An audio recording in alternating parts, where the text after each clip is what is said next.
Okay, and we're live. Hello, and welcome to another Do As We Do live. I'm Kimberly Scott, and this is my host. Jill Armijo. I Howdy, always, everyone. I always want to Don't know put, which way I am. yeah, which way we're going.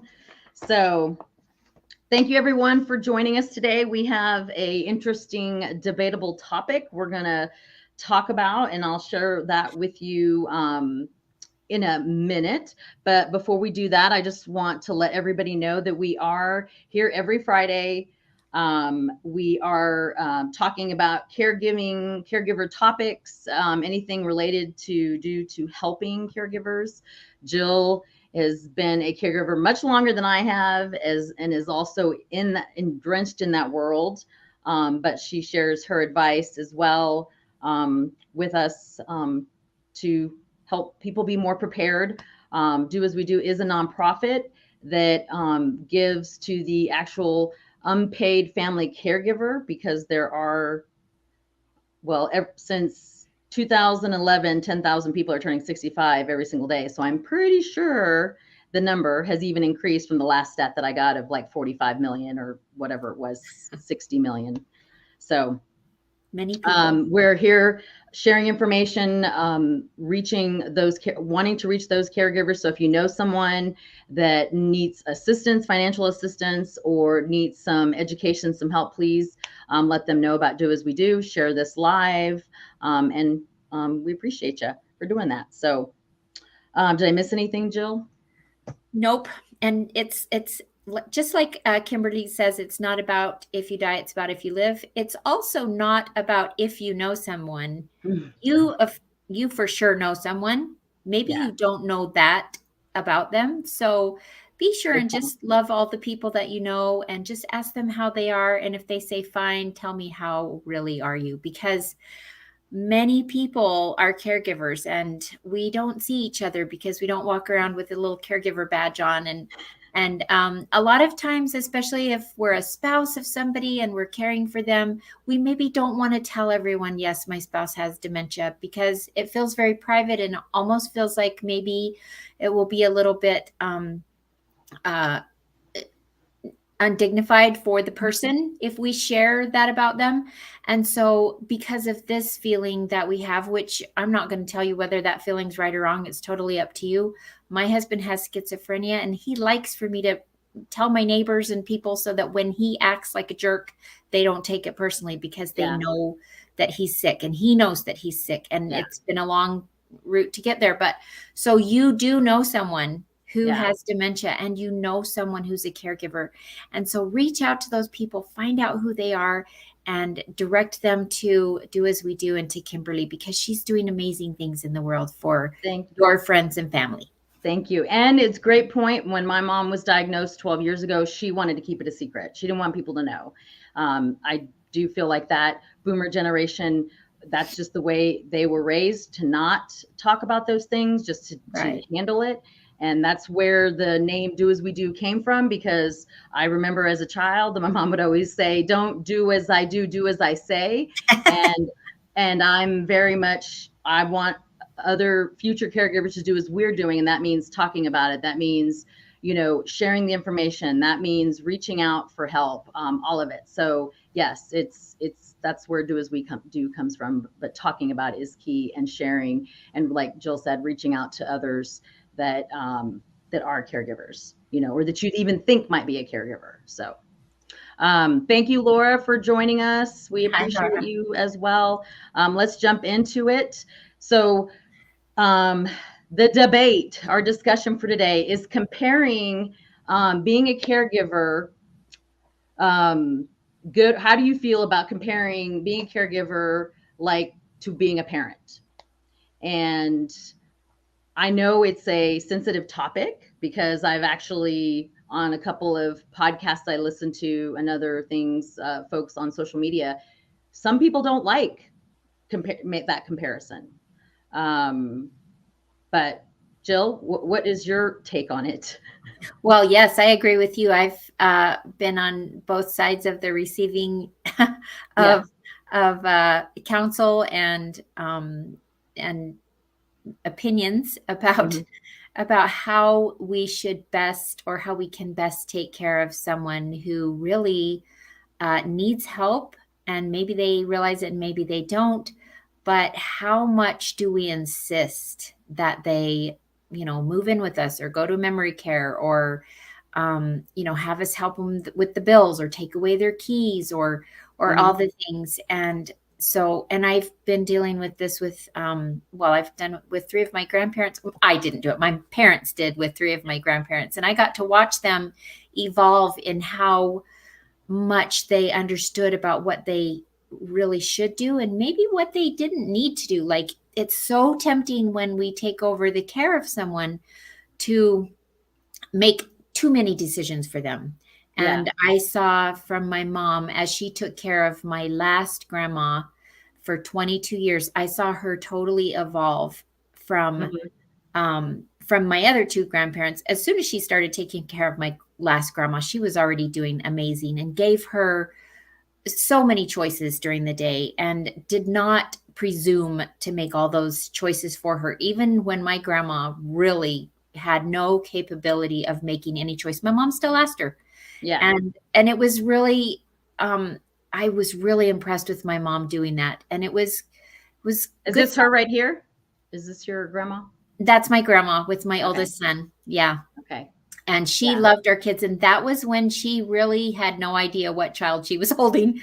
She called my children, she called all 3 of my little boys Robert, which was the name of her youngest, which is the name of her youngest son. And so they would just crack up. They would run by and she'd say, "Hey, Robert." And, they just knew to respond, right? Yeah, she's just precious. But every day my mom asked grandma if she wanted to go to the store, if she wanted to go swimming, or what she wanted to do. And it was really impressive. I was so impressed with how much my mom showed respect and love for my grandma at that point. Yeah, it is. I understand that people are sensitive when it comes to referring to their loved one that they're caring for as a, not as the parent. But for me, because I don't have any children, and this is my first, go around of being a, caregiver, but I saw my mom be, help my grandfather, which this is my mom and dad. They got a divorce when I was, 1, and this is my mom. I think she was in her 40s, and my dad, with us. But my mom helped my grandmother and cared for my grandfather, as well as my sister-in-law helped with my grandfather and my brother. And then my brother and my sister-in-law took care of my grandmother in her last years of her life. And now, I'm caring for my mom, and I get help from some of the from my sister-in-law and nieces and nephews. These are them down here. But it's it became very apparent to me, and kind of funny, right? You made a good point about asking your loved one, what they want to do. I have gotten better at it, because I wanted to do everything for her, and that is not a good thing. I've learned, later, that she still needs to be able to do things for herself, if up until she just absolutely can't do it. But for me, I reference being a new parent, because now I have to, like what my mom did, I have to find care, like when she was in her 30s and 40s, because my parents were divorced, she had to find a babysitter anytime she went out. Luckily my grandparents were around, but still she had to ask, she had to make sure that we weren't burning down the house, we weren't cooking, we weren't leaving the house without permission. Those things, and some of the things that my mom does are very childlike, not in a, it's very sweet like, but she teases me, or I don't want to go, and she plops down, or I don't want to do that, and pouts, and maybe that's just my mom, but like for me, it makes me laugh. At the same time, I feel like I'm a new parent, because I have to check myself, and I have to be patient, and I have to be probably more kind than a parent would to their child, because children, parents are just like, do it because I told you to. I am still her daughter, and in those moments of frustration, she remembers that. So I have to be very careful with my words, right? So I love to refer to myself as a new parent, hashtag new parent is what I always say. Because I wasn't anticipating any of this, right? Like I'm learning as I go. And when you're brand new not brand new, but when you're first thrust into caregiving, you're you're just learning as you go. Yeah.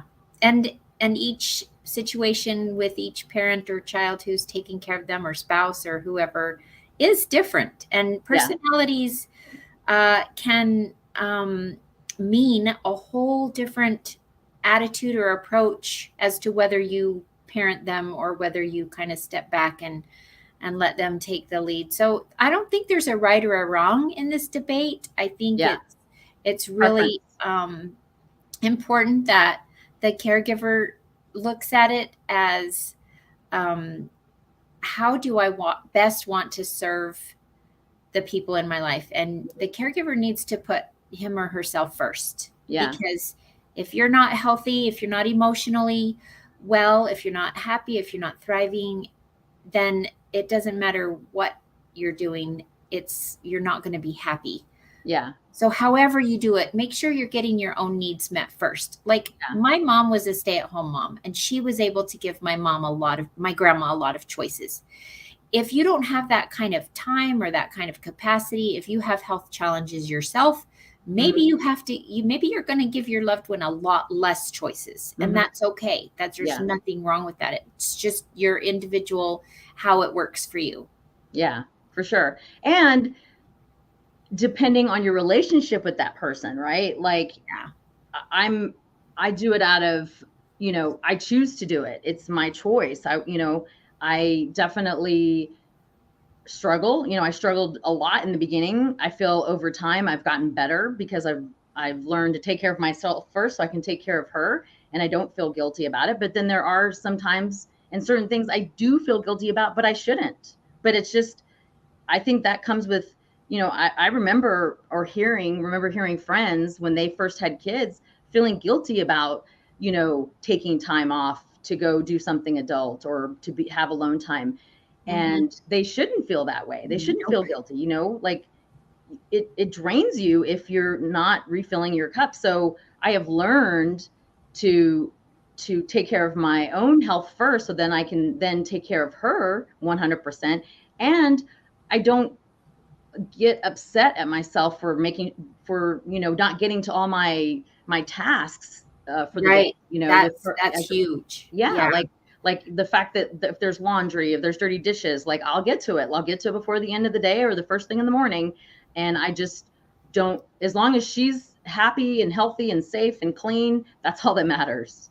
And sometimes that doesn't even matter. Like if they're not happy, oh well, sometimes we can't make them happy. That's a good point. Sometimes the laundry and things don't get done. I had 4 days worth of dishes in the sink this week because my husband was in and out of the ER and emergency dental work and in lots of pain and all kinds of things that we were doing.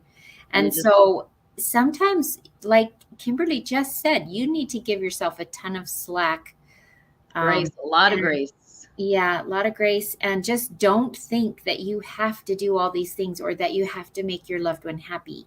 Yeah. And since Kimberly has pictures of my caregiving journey up, I'm just going to speak very quickly to those of you who are caring for a spouse. That kind of makes whether you parent them or not even a little sketchier, maybe for some of us, because a spouse is an equal.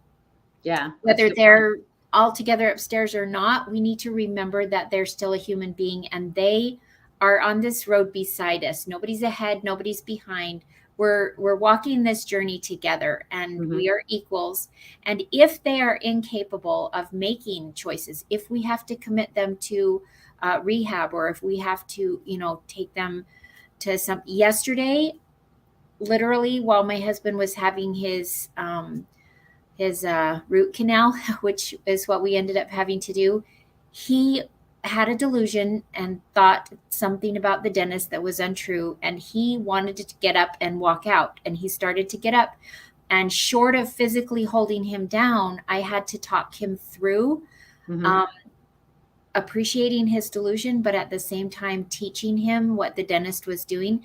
And so, and you can't really reason with somebody who has a delusion. So you kind of have to look at it from their side and help them feel that you're on their side, but at the same time get the job done. It's quite a juggling act. And I wasn't very good at it for a long time, but I learned a lot, and I've learned how to treat my husband with respect instead of talking down to him or telling him, babe, you're being an idiot, just quit it. I can't talk to him like that.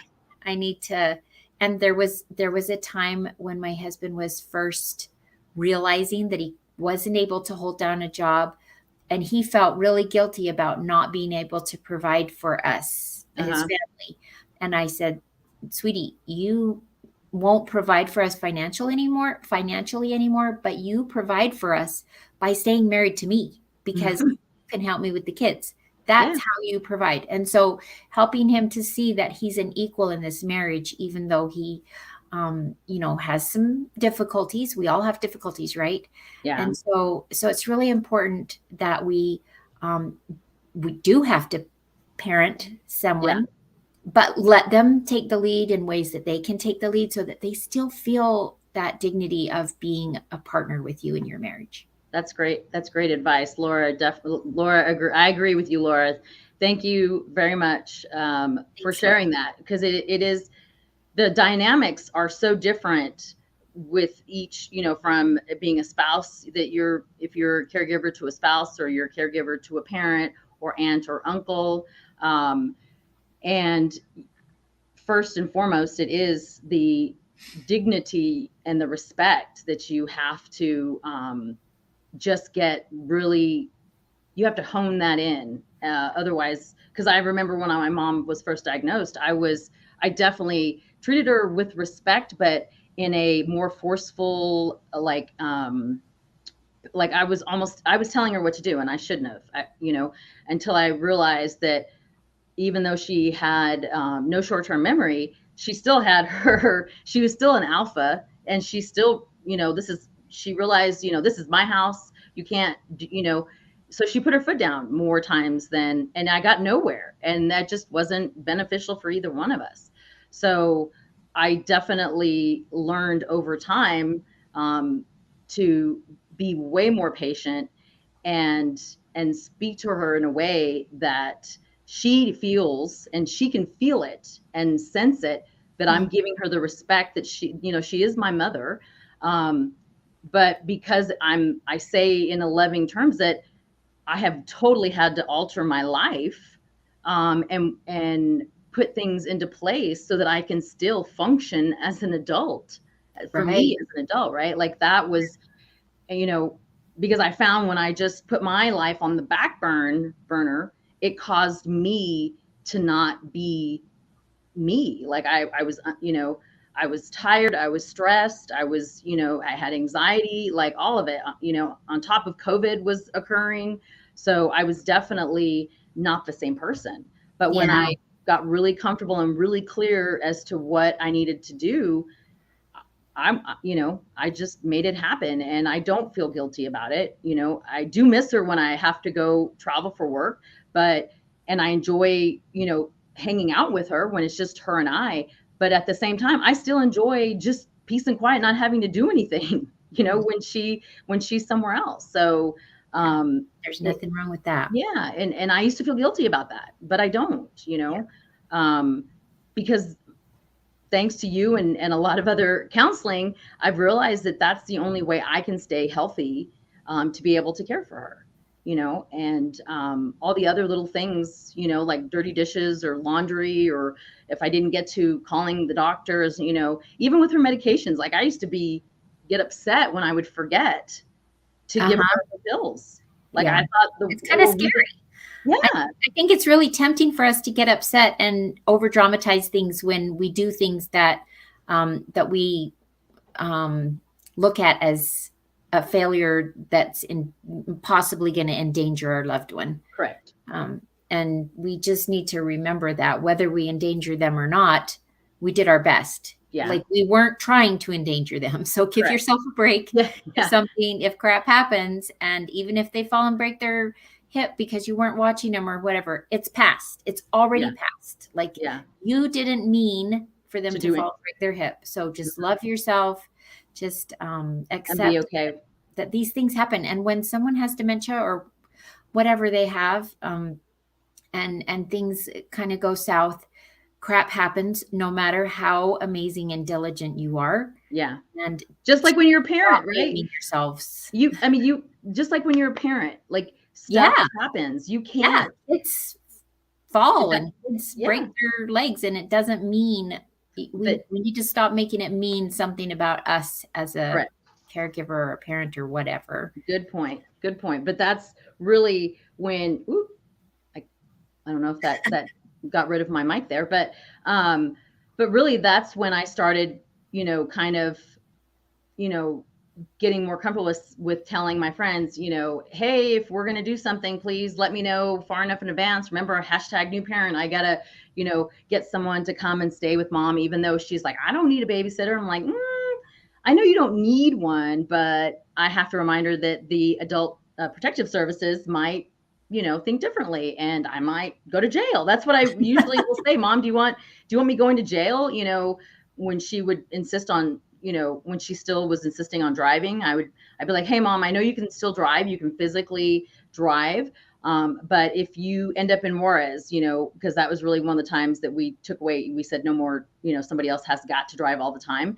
I told her, you're going to have a little mini chauffeur that's going to take you everywhere you need to go in your car, but because if not, then I'm going to be held liable. And she understood that, coming from the world of, of being an adjuster, for 35 years with a very large insurance company. But she abides by the rules. She doesn't want to get people in trouble. So okay. So then she'd be like, oh, okay, fine. So things like that. I like how you put that, a mini chauffeur. Like, this is just a benefit of, Yeah. your situation. You get a chauffeur now. And Yeah. that's so interesting that you brought that up, because my husband insists on driving me everywhere. Mm-hmm. He like rarely lets, like, I could drive if I insisted, but he really wants to drive Yeah. because it helps him feel like he's part of whatever I'm doing, like my job, or if I go see patients, or if I do a shopping trip or whatever. He just loves to drive. And in the early days, I just meant that mean, I made that mean he was controlling, and he was this and he was that. And I just changed my story at some point with coaching. Yeah. Didn't do it on my own, for sure. I was so annoyed with that at first. But with coaching, I realized that I could just look at it. Oh, he wants to drive. Great. I can get some stuff done while he's driving all over town. I can be so much more productive. I can have somebody to talk to. I just changed my story. And suddenly, instead of him being controlling and a jerk and a freak, he is like my chauffeur. And so, yeah, it's kind of fun. It helps both. It helps Yeah. both the caregiver and the individual, that they're their loved one, and gives them this, like you said, the sense of belonging. It gives them, for my mom, she definitely, Laura says, she's now a VIP. It definitely makes her feel important, and it's something that I had to figure out and navigate, but it definitely gave me more peace of mind, in doing that. And I don't want to ever leave her out. Like, I try to invite her. I do invite her to things, and we always make the best effort to have her, make accommodations where she can. Like, if we all go to the park and it's too sunny, we make sure that there's a shaded tree and she's got plenty of water. And because she's always been an active person. She's always traveled, right? And so it's hard when you're, because she was that person, and she still kind of is, because she remembers certain things, because she wants to go, whenever I told her I'm on a work trip, she goes, oh, tell him that you have to take your like assistant, and then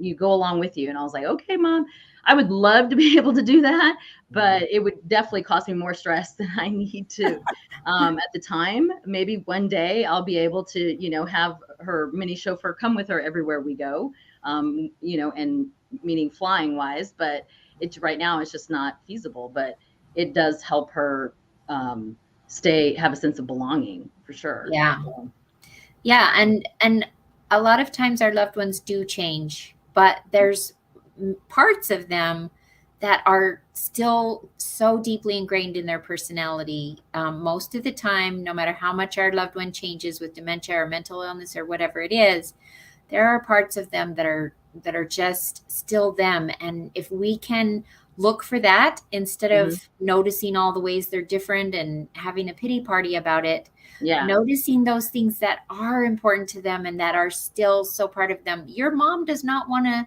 sit around at home and be left out. She is a go-getter, and she is physically active. She loves to move, and she, still needs that in her life. And that's so amazing that you, that you help her to have that in her life still. Well, you made a good point about not focusing on the things that they can't do or that are changing, because certain people in her life do that, and they poke fun and they take it personally, especially when it comes to cooking. I've just gotten, I don't take it. I used to take it personally. I don't. But there are people in her life that still bring it up. And it's like, let's not bring that up anymore. Right.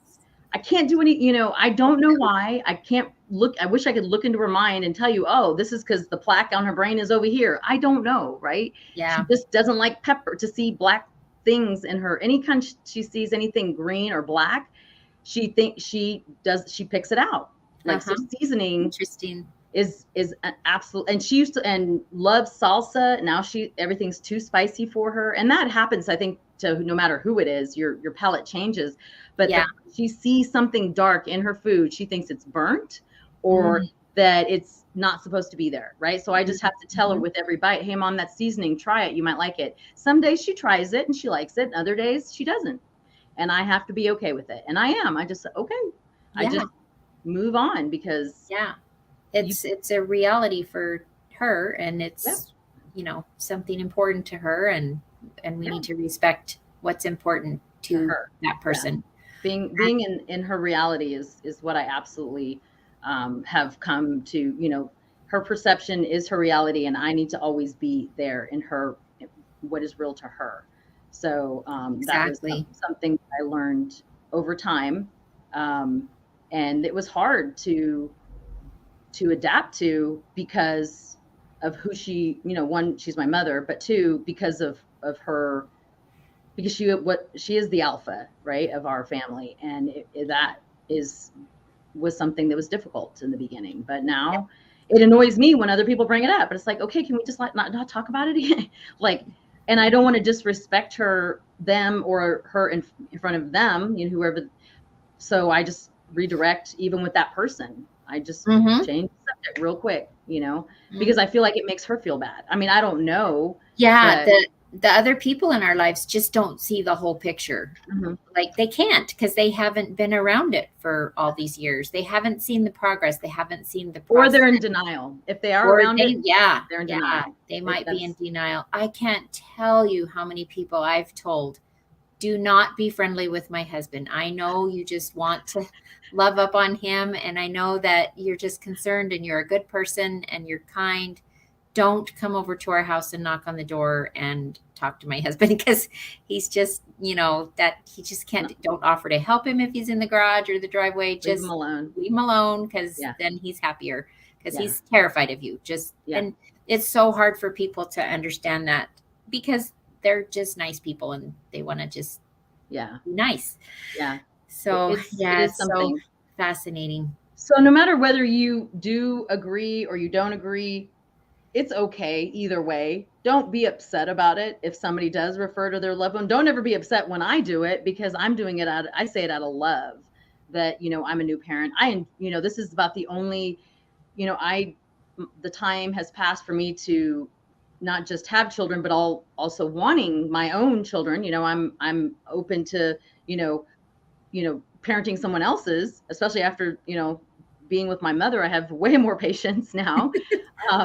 But it's a great parent now. Well, for me, I've always been told that I was very nurturing as an adult. I believe children. That, you need a Kleenex, I got it. You need a wipey, I got it. You need aspirin, I got it. You need it, I got it. But at the same time, be understanding to those, I'm sensitive when I know that the person doesn't like that term for their loved one. So I just don't refer, I try to be a lot more self-aware for that other caregiver who may not necessarily is not okay with that label for their loved one. Yeah. And it's it is whatever makes you feel better. Go with that, because there's so, I do feel that a lot. Uh-oh, you just froze, Kimberly. Froze, but that's okay. We're coming back. Yay! We're back. Yay! We're back. Just temporary. But the number of people that care for someone over the age of 50, and the amount of money that it's costing our, just folks in the United States, because this was a Google, stat, that, 3 trillion in lost wages, pension, retirement, because of the fact that, if they didn't plan, which, my mom didn't plan for this to happen, obviously, but at least she has a pension and her retirement. Social Security. But the amount of dollars, healthcare is just going up and up and up. So anything that is not covered, then I cover, right? And it's, from animals to vitamins to food, everything else. Like people don't get that it's only getting more expensive. So if you're not having a conversation now about the what if, because we're all going to need a minimum of, I believe the stat that I got from a Ways and Means committee that I watched once was a minimum of 2 years at the end of life, 2 years on minimum. Not to mention if you are diagnosed with something like dementia, that could be 10 to 20 years that you're going to need help. So, that is one of the main reasons we even started DoAsWeDo, because people are not talking about what do you do if you don't, die, but you live, and you need someone to come in and help you and care for you. What's the plan? Do you have power of attorneys in place? Do you have a child or I have no children, so I am very vocal with my nieces and my nephews and my godchildren about what I want, and with my best friend about where my will is. But really, it's about if I live, because if I can no longer care for myself, then somebody's going to need to help me and my mother, right? So I beat the drum for a reason, because I don't want people to have to go through what I did or what many others have done, where they're, all the people that you help on a daily basis that are just thrusted into it, and that eventually become, bitter and upset, sick, and some of those people die. I don't know if I don't know the stat, but I was baffled by the fact that people talk that there's the term caregiving can kill the caregiver. Yeah, I think the figure is around 65% more likely for caregivers to pass away before their loved one. Wow, 65%. Wow. And that's because it causes so much, how do I put words? The stress level, right? Well, and I think the caregiving itself isn't what creates the problem. I think it's our emotional health that creates the problem, because like we were talking about before, it all depends on the story we're telling ourselves. If this is a tragedy, and we're thrust into this and we don't have any choice and we're trapped and we can't do it right and we're, inept and we're not, all of it, good at it, and all of these things that we tell ourselves, that's what causes us to break down. If we change our story to, wow, I didn't really expect this, but I'm strong and my loved one is strong and we can get through this and I have all this support. And if we can reach out and get the support and, all of these things, if we can, it's not just about having a positive attitude too. If you're really struggling, get some help, because you can work with your thoughts to help you change whatever it is that's making you feel isolated, and like I said, trapped, and then Angry. Yeah. angry, resentful. Oh my gosh, I was resentful for so many years, and Mm-hmm. that just got me nowhere. Yeah. And with my coaching that I received, I hate to keep saying this, but I changed my story. Like, it was night and day. My life is BC and AD, before coaching and after all the delusions. My Yeah. delusions, not my Yes. husband's schizophrenic delusions, but my delusions that everything had gone wrong. Everything was terrible. This was so unfortunate. This is tragic. That's hogwash. Like, we can tell ourselves that if we want to, but Yeah. that's why 65% of caregivers, no, that's why caregivers are 65% more likely to die before their loved one. Yeah. So, yeah, It's a it's, huge number. I mean, we need to be aware of that number. We need to understand that it is about for the caregiver anyways, it's about their mental health, yes. and their physical health too, if Mm-hmm. because those two things go hand in hand. And if you're not able, if you slip on those things, then you can't care for your loved one. And it just, it becomes a downhill, cycle, and not a good one, right? Like, it's just, Yeah. and that's what we don't want happening. We want, that's why you do what you do. That's why, I do what I do. That's why I started DoAsWeDo, because see, we do what we do because we don't want others to go through the same things that, that I don't want anybody to go through what I did the first 5 to 7 years of me having to figure this out, because I was stressed to the max. Like, it was awful. And only because I was doing it to myself. I would, my mother Yeah. wasn't putting Me this on too. me, right? I did it to Yeah. myself. I was in my little pity party for over 15 years. Yeah. It Wow. was ridiculous. Mm-hmm. Just so much stress and anxiety, and yeah. I wish I had had the coaching earlier on, but Yeah. maybe since I went through all the things that I did go through, the coaching was that much more powerful, and I was able to accept it and realize the benefit of it. And Mm-hmm. maybe I wouldn't have realized it earlier on. So I'm still at a place where I just don't want to say, well, I should have, or I wish I would have, or whatever. Like, I'm glad I got the coaching when I did. And I'm just glad that my life looks like it does now, Yeah. because I know how rough it was before, and Yeah. it But you doesn't can't have, change those things. You can't go backwards. nope. All you can do Nope.